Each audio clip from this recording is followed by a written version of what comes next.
You don't know what hard times are, Daddy. Hard times are when the textile workers around this country are out of work. They got 4 or 5 kids and can't pay their wages, can't buy their food. Hi everybody, it's the Salty Seaman here. Yeah, been a while, just went off vacation, got a lot going on at work, just started up some school, not a lot of free time, got a bunch of stuff in the hopper, don't worry, a bunch of good ideas for some videos I want to do, but I thought I'd stop in today, do real quick, just kind of pay respect to American Dream Dusty Rhodes. Died today at 69 years of age. If you're a pro wrestling fan back in the day, especially if you're from the South, he was a huge deal. Younger kids today might not know him too well. They probably know he's the father of Cody Rhodes and Goldust, aka Dustin Rhodes, aka Runnels. That's their real last name. He's a hard one to describe. You look at him, you just see a big fat guy with a weird red splotch on him. You're like, how is this guy ever, the man in wrestling? NWA champion multiple times. Ran so many territories throughout the world. It wasn't just a South thing. He started in AWA, Florida, Oklahoma, but I know him from Georgia Championship Wrestling, early WCW. He was the booker back then at the time. Non-wrestling types, that's the guy who writes, controls the stories, writes them, is in charge of who goes over, who wins what, while also being the guy who is constantly in rivalry with the champion when he wasn't the champion, between him and Ric Flair. Or between him and the Four Horsemen is like one of the major feuds of rivalries of pro wrestling, especially in the 80s, especially. I wasn't even a fan until a little later than that era. Got a lot of it on the back end. But just being a kid on the playground in Georgia, you hear all this talk.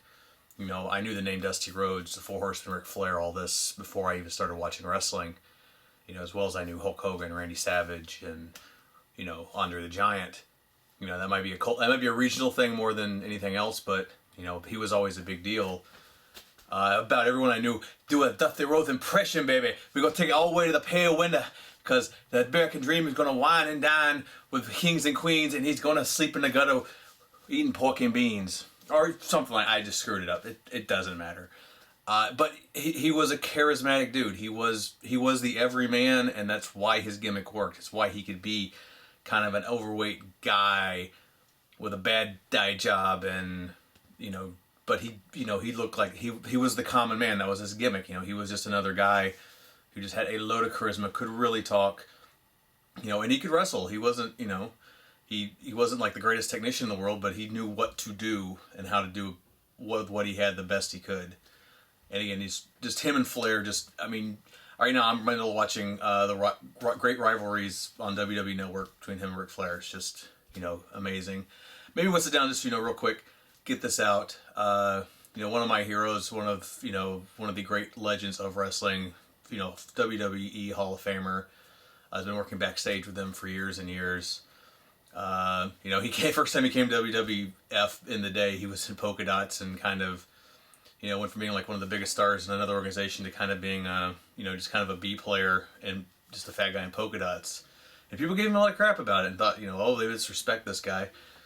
And in many interviews, Dusty just said straight up, is like, he did not give one fuck. No fucks are given by Dusty Rhodes. He rolled them polka dots all the way to the pale window, daddy. That's how Dusty Rhodes rolls. So, forget all that nonsense and, remember the guy who was, one of the biggest stars in the industry. Certainly one of the most quotable, most charismatic. One of my all-time favorites. Thank you, Dusty, for all the years of entertainment. Peace.